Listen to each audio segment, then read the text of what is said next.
So children between the age of 3 to 18 that are seeing this, how can they get in contact with you if it's not through a referral? So families can self-refer. Okay.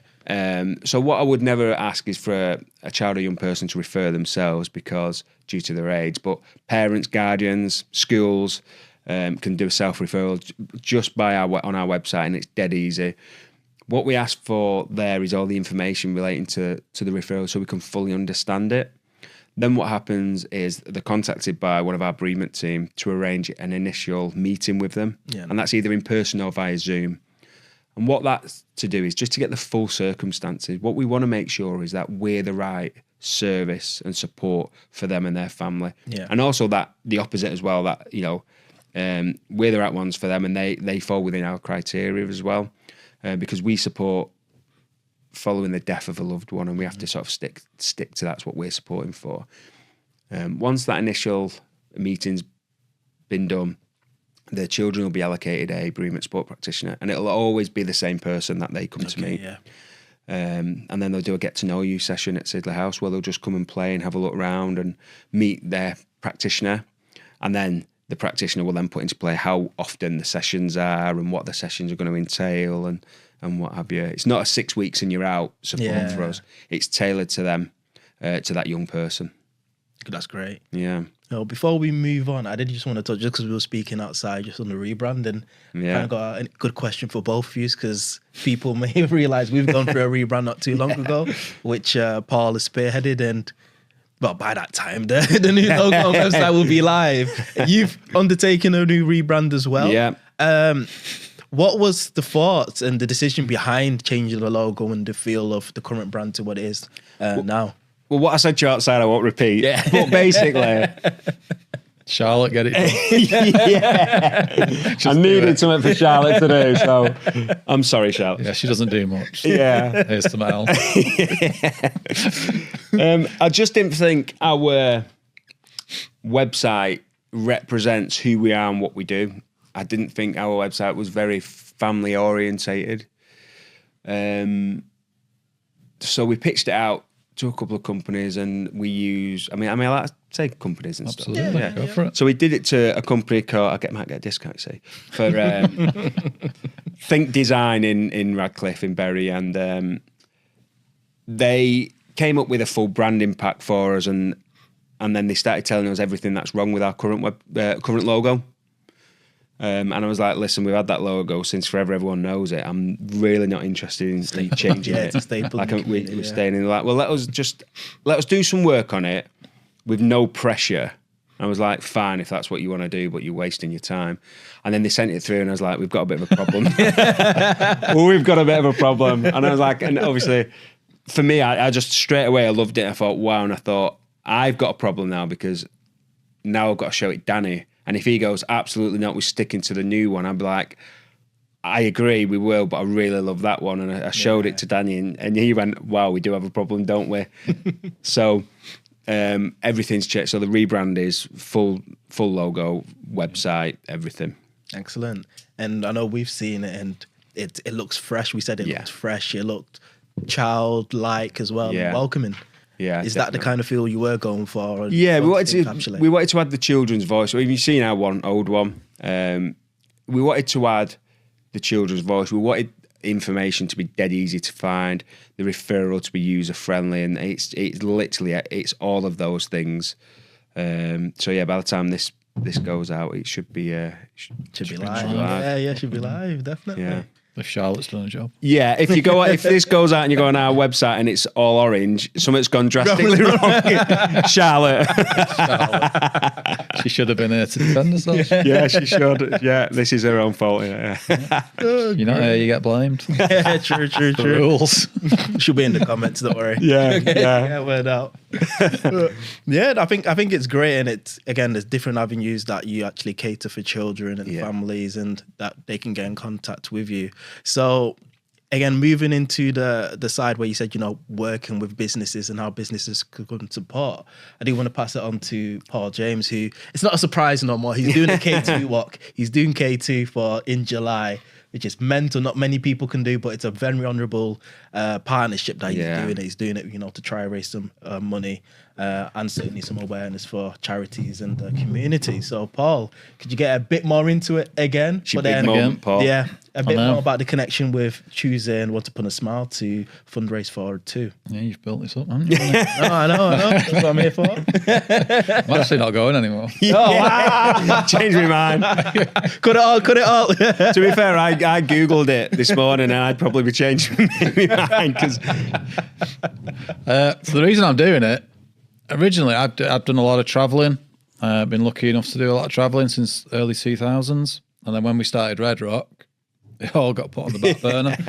It was that thing, work won't become... We set up the business to have the life we wanted to have. Yeah.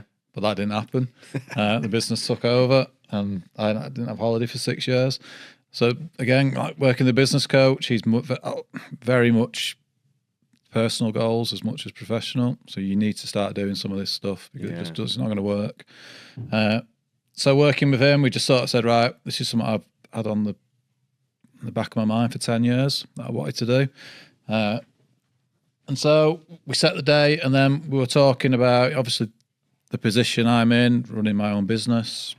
It is a privileged position. You know a lot of people, you can have a lot of contacts. So I'd do it for a good cause as well. I don't just do it because you can do it. So we discussed and we ended up deciding to work with Once Upon a Smile and the Anthony Seddon Fund and just to raise as much money as possible, essentially. Well, there's two reasons, and I know this is one of your questions later. The ultimate goals. One is to raise as much money, but the other is to raise the profile, visibility of the charities. So that's sort of my motivations for doing it. It just goes very well together. We've got the charities raising the money, but also I love doing it. That's what you love doing, So it's sort of a win-win. No-brainer, yeah. It's a no-brainer.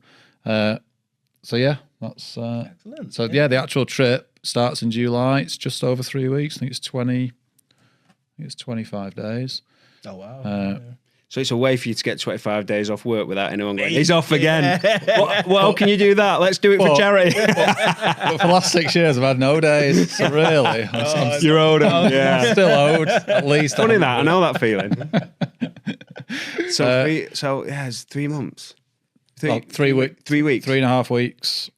Are you ready for it? Started prepping. It's started prepping. I hope so. Well, I'm holding this thing, so you can't see. Yeah, I mean, I'm quite lucky because I've done a lot of these sorts of things before. I know what to expect. Yeah. When we did the part one, we discussed about like there's two sides to it. There's the physical side, which you can prepare for, obviously, and plus you can push your body through a lot of stuff. But then there's the mental side, and it's that side that's the biggest challenge when you're on these trips because you've got the cold, which can be intense, very, and it's just the consistency of it as well. Yeah. But then you get the things like you're sleeping in tents constantly, you're dirty constantly, there's no showers maybe, there's you just get into that slog, where everything's, you get into places, it's the same food you might get upset stomachs and it's just it can become very, very challenging mentally. So it's why, again, going back to Anthony Seddon, it was very good to that side to link with them. Definitely. And then in terms of working Once Upon a Smile, when I went travelling, first time I went travelling was 2004, and I did 9 months. And I wish I'd done it a lot earlier. So going back to like the children's, the experience, if they can, you said you do, like the away days and that sort of thing, just being exposed to those experiences is massive. Yeah. If you can do it when you're a child, I think it's huge. If I'd have gone travelling earlier, I think it would have had a huge impact. Because I know for a fact we wouldn't be here. I know Paul Bay and various others who own Red Rock will be challenging me on this, but I certainly wouldn't be here. So whether Red Rock would be or not, if I hadn't have gone travelling, just because it changed everything for me. That perspective of me, the culture, meeting new people, those experiences. Yeah. I wouldn't have come back and did what I Brilliant. Had I not done that first trip. So it was huge huge for me. Great. And I think it's like coming back to like, it's a leap of faith that you're taking, really. You know, you're going to go through challenges, you know, good days, bad days. But I know we're trying to make sure you got some connections so we can do those live catch updates to let people know how you're doing. But Infrastructure. I think, I think everyone thinks because we run a comms business that suddenly I can make. To pull out a mobile. And anyway, connectivity. Just in the middle of the mountains and go, well, you run a comms business. Genuinely, I've had those sorts of comments like, I can't just magic Wi-Fi signal in the middle of the mountains in northern Pakistan. Is there like a recovery? Have you got like a recovery schedule as well once you've done it, or I'm assuming you can't just get back to normal with your favourite meal? Have you got to ease in, or have you got your meal planned straight in? Once I get back, yeah, I do ease in because I've learnt that the hard way. I remember I went on a big trip back in 2008 to Nepal. I did Everest Base Camp, and we set similar 3.5 weeks trekking, and we got back to the hotel in Kathmandu, and I just went nuts. Oh wow! And I paid for it. Let's say for about a week because my stomach just couldn't take. I'd basically been eating basic food for 3 weeks. Yeah, definitely. You don't have access to. It might be changed now, but you don't have access to fast food and cans of Coke and Mars bars. And so I got back to the hotel and just went to town. Went crazy. And then I woke up and so you have to sort of ease yourself back in. But it's the problem with running the business because I get back on I think I get back on the Sunday night and I'm back in work on the Tuesday morning. Ready for your team meeting. So God knows what that'll bring because it's 3 weeks without me, Manny. What'll you do? I know. Well, we can Skype you. Make sure every Wednesday. Get him on Skype. Yeah, we'll try. Yeah. Well, I think it's good to try and get those success stories out as well with those live updates because hopefully the way you're communicating the difficulties, it kind of inspires people to open up as well and communicate their difficulties and let them know that, you're not going through it alone. People are willing to listen and provide support like yourselves, like Anthony said, and fund when possible. That was something we said about the cinema room, whether we can, again, I don't know because I've never been to this area, but whether we could do some sort of Zoom. Oh, that'd be great. Project it in there and everyone. The products are available, aren't they? But to the cinema, or something like that. To do like little updates. Not every day, because obviously it's the practicalities, but once or twice. Yeah, definitely. But things like that, just to highlight the different areas the charity's working. And how it can link to the trip. 100%. Yeah, 100%. I know we got kind of like 3 different separate events coming in the upcoming months. We got the 2 networking event. We're doing one at the Anthony Said and Fun and one at Sidley House as well, where businesses can come in, see the amazing facilities that you do, and understand a bit more what goes on behind the doors. Yeah. And then we got the charity football match as well, which that's going to be a big one. So different things that Charlotte won. She won. There's about it to be there. Being lads, we still gave it a green light despite the one. It's going to get injured. No staff. I won't be playing, obviously. Yeah, no, well, we got that'd be a bit risky. Our referee.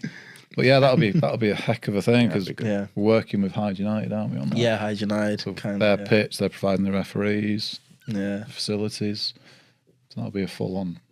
Full day. Well, hopefully it's a day to celebrate again the amazing work you're doing for these amazing charities as well, and to bring a spotlight and some funding towards it. Not on me. I do not like that. Oh, great. So, Dan, have you got any other events or upcoming projects at Once Upon a Smile? Well, we've got our Grand Ball coming up on Saturday the 10th of May.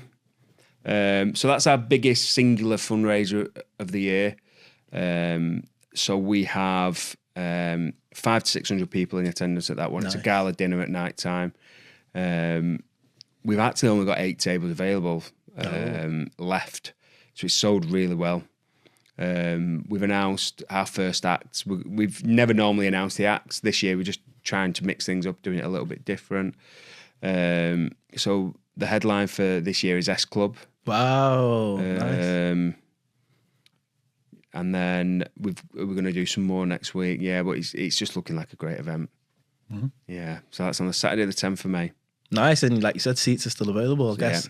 is the stuff on your LinkedIn and website? Yeah, so all on our website under the events. Then we've got the Manchester 10K the week after. Oh, the week after. I think Paul Bates doing that. Yeah, isn't it? Yeah. Well, Danny and I run it every year, so if there's anyone that wants to join us, more than welcome to. It's great, and we go to the pub after. So Yeah. I think he was talking about doing it for Cherry, so Yeah, definitely, I'll send him your way. Definitely, 100%. Every year, me and Danny say we're not doing it again, but every year we do it. That's the same with my trips. I was that joke on the last podcast. It's like this loop where you go on these trips and then you wish you hadn't, and you wonder why the hell you're ever doing it. Yeah. And then you get back and then you start planning the next one, and then you wonder why the hell you've done it. And you just go around this loop. Yeah. It's the same thing, I presume.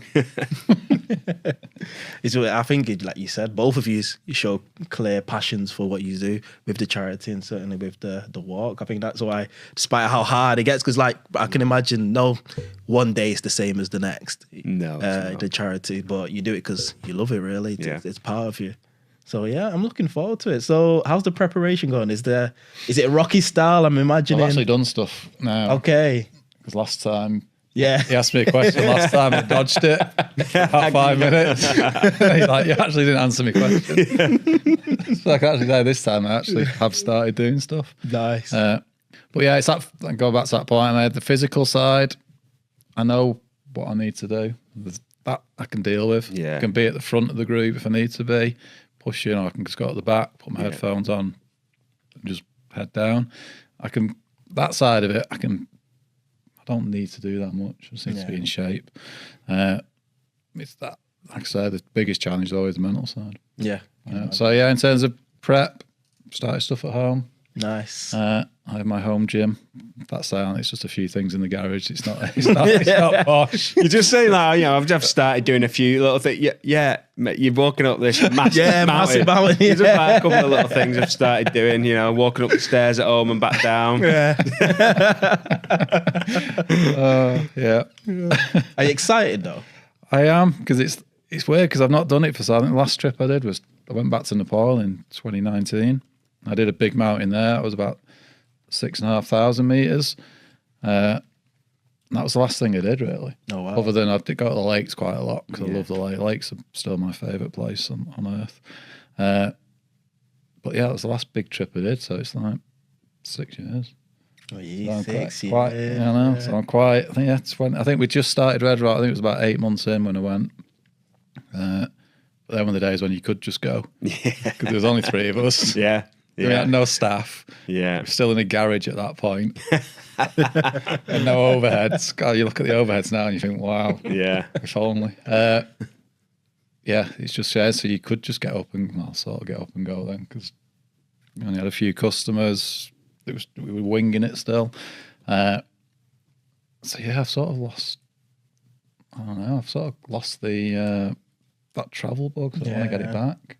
Get up there. Gosh, imagine if That's it's where fully you belong, back. Yeah, you'd be going every other year now. I know. But it's a good thing, year. I guess. Yeah. Every year. So yeah, I am looking forward to it. It's come around fast because I booked it about 6 months ago. It's only 4 months away. Yeah, it's not far at all. No, yeah. We'll be cheering you on. Definitely, Yeah, 100%, definitely. Great. So yeah, Daniel, it's been amazing to have you on and to hear a bit more about the great work that the Once Upon a Smile do on a day-to-day basis. Your links will be in the description below. Is there any more announcements you want to let the audience know? No, I think that's it. But I think just reiterating what we said, if there is anyone watching this that knows of anyone that needs that support, to reach out to us, because that's what we're here for. Great. And is there any businesses, the type of business that you do work with or don't work with, is pretty open if you have that need? Pretty open, yeah. We do a lot. Charlotte, again, works really closely with a lot of companies that support us.